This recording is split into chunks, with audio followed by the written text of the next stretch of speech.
오늘도 주님 안에서 승리하는 복된 하루가 되시기를 간절히 축원을 드립니다. 스가랴 선지자는요, 학계 선지자보다는 2달 뒤에 등장한 선지자입니다. 학계 선지자와 스가랴 선지자가 함께 활동했던 이 시기는 이스라엘 백성들이 70년 만에 다시 예루살렘으로 돌아와 성전을 재건축하기 시작했습니다. 그런데 그 재건축하는 기간이 오래 가지 못합니다. 주변에 있는 반대로 이미 벌써 70년 동안이나 그 땅에 예루살렘 땅에 살고 있던 사마리아인들과 이방인들이 이 성전을 짓는 것을 방해하는 것이죠. 왜냐하면 그 성전이 지어지기 시작하면 자기들의 삶의 자리가 위태롭기 때문입니다. 그래서 이들의 방해로 말미암아 16년 동안이나 성전 건축이 되지 않았고, 그리고 머물러 있던 그때 학계 선지자가 와서 하나님의 말씀을 선포합니다. 다시 성전을 재건하라고 이야기하고, 또 2개월 후에 다시 스가랴 선지자가 등장하여 하나님의 말씀을 선포하고 태어난 것이죠. 그래서 이 학계 선지자와 스가랴 선지자가 하나님의 말씀을 선포한 그때부터 다시 성전을 짓기 시작하여 4년 후에 예루살렘 성전을 제2의 성전을 완공하게 됩니다. 그런데 오늘 이 본문에 있는 말씀의 배경이 바로 그때 이스라엘 백성들이 성전을 짓다가 오랫동안 멈추어 있던 그때, 이제 막 성전 재건을 시작하려 하는 그때쯤이라고 성경의 배경은 말하고 있습니다. 스가랴 선지자의 이름은 뜻은 여호와께서 기억하신다라는 그러한 뜻을 갖고 있는데요. 스가랴는 과거에 있던 역사들을 회상하면서 혹은 이스라엘 백성들의 삶의 과거들을 돌아보면서 바로 하나님의 말씀을 대언하고 있는 것을 볼 수 있습니다. 오늘 2절에 있는 말씀에 보니까 여호와가 너희 조상들에게 심히 진노하였느니라 라고 말하고 있는데요. 이 말씀은 바로 스가랴가 살고 있는 시대에도 우리가 우리의 조상들이 받았던 하나님의 진노를 지금도 하나님께서는 우리 가운데 받을 수 있고 혹은 또 임할 수 있다라는 이 경고의 말씀으로 시작하고 있습니다. 하지만 이 말씀을 또 반대로 뒤집어 보면 아직 하나님의 심판이 이르지 않았으니 아직 소망은 있다라는 말씀이기도 한 것이죠.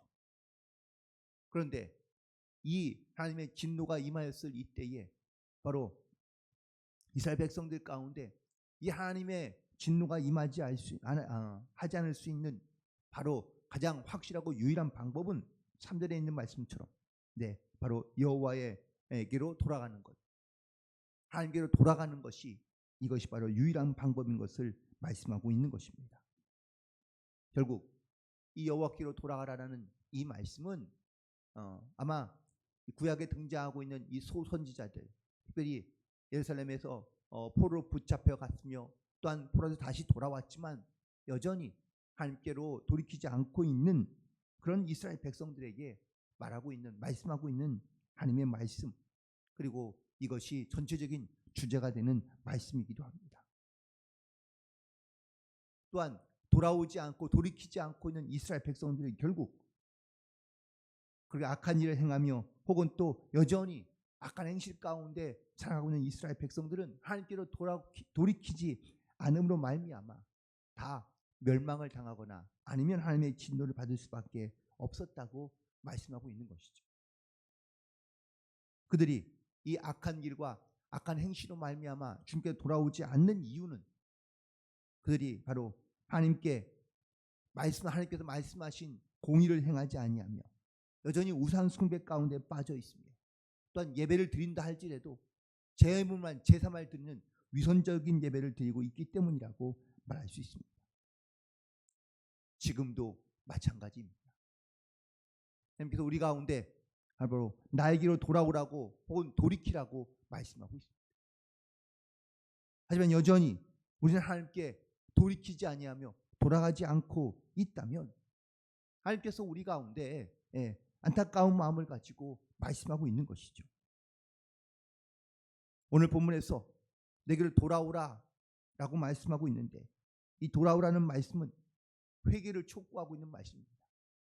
근데 앞서 지금 이 스가랴 시대의 배경을 말씀드렸죠. 다시 이스라엘 백성들 가운데 무너졌던 그 성전을 다시 재건축하는 그런 시작한 지 이제 겨우 2달밖에 되지 않은 이때, 그렇다면 다들 나름대로 열심을 내어 이 무너졌던 성전을 다시 회복하고 또한 재건축하기로 결단하며 시작하고 있는데, 이 상황에서 하나님께서 스가랴 선지자를 통하여 하시는 돌아오라는 말씀은 과연 어떤 말씀일까요?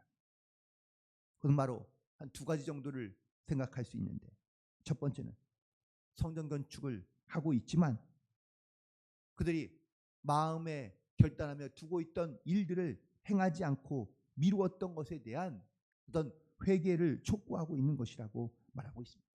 즉 처음에 바벨론에서 돌아와서 이 성전을 다시 짓고 재건하고자 했던 그 첫 번째 마음, 그 마음으로 다시 돌이키며 그리고 하나님께로 돌아와야 한다는 것을 말씀하고 있는 것이고요.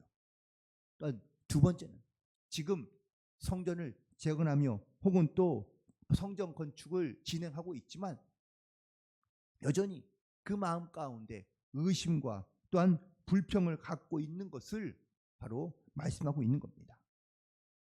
몸은 열심히 성전 짓는 것을 그는 행하고 있지만 여전히 마음 가운데는 확신이 없이 혹은 의심을 가지고 생각과 마음이 또한 행함과 삶이, 믿음이 완전히 달라져 있는 것을 보고 있어서 하나님께서 그들 가운데 몸만 성전에 있는 것이 아니라 마음도 중심도 생각도 다 하나님 앞에 내어놓아야 한다는 것을 촉구하고 있으며 또한 회개함으로 주님 앞에 나아가야 한다는 것을 말씀하고 있는 겁니다.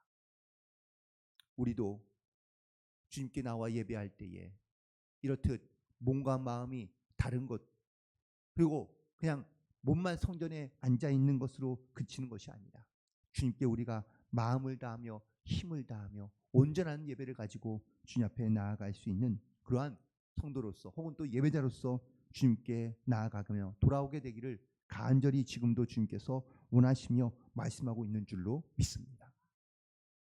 그리고 하나님께서는 이 스가랴 선지자에게 총 8가지의 환상을 보여주시는데 오늘 본문에서는 그 2가지의 환상이 등장하고 있습니다.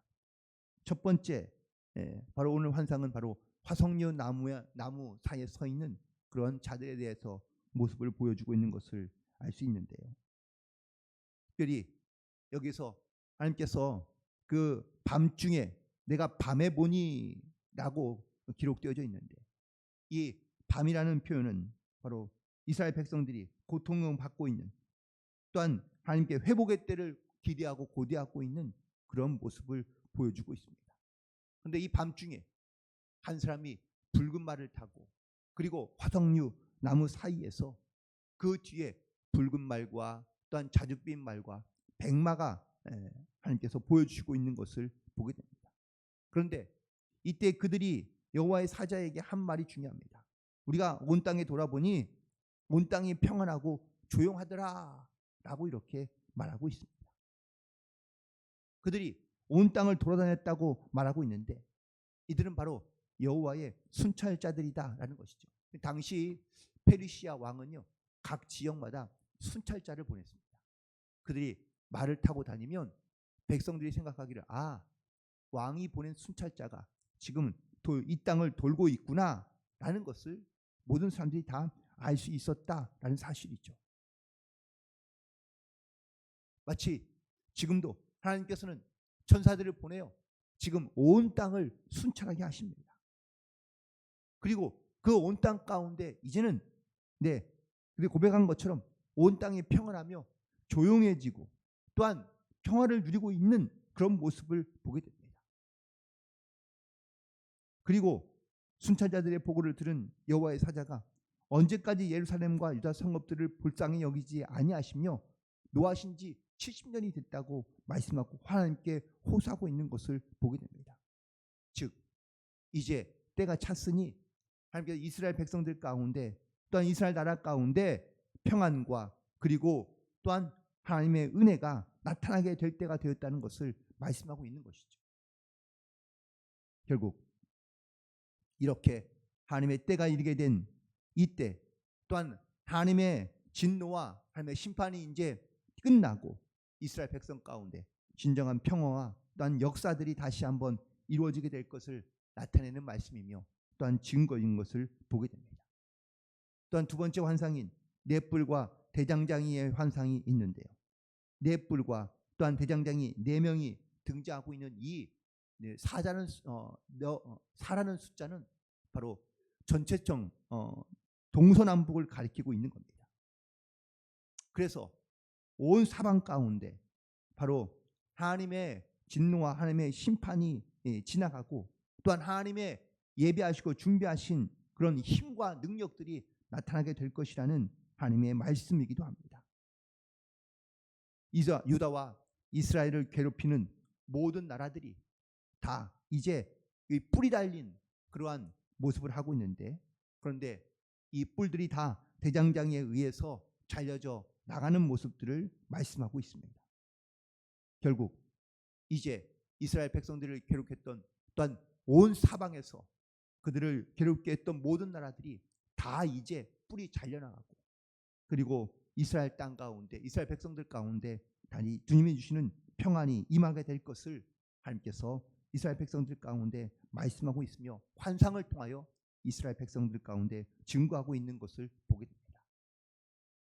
이 환상들을 통하여 하나님께서 주시는 메시지는 과연 무엇일까요? 바로 이 모든 땅을 하나님께서 다스리고 있다라는 것을, 통치하고 있다라는 것을 하나님께서 이스라엘 백성들에게 나타내고 증거하고 있다라는 사실입니다.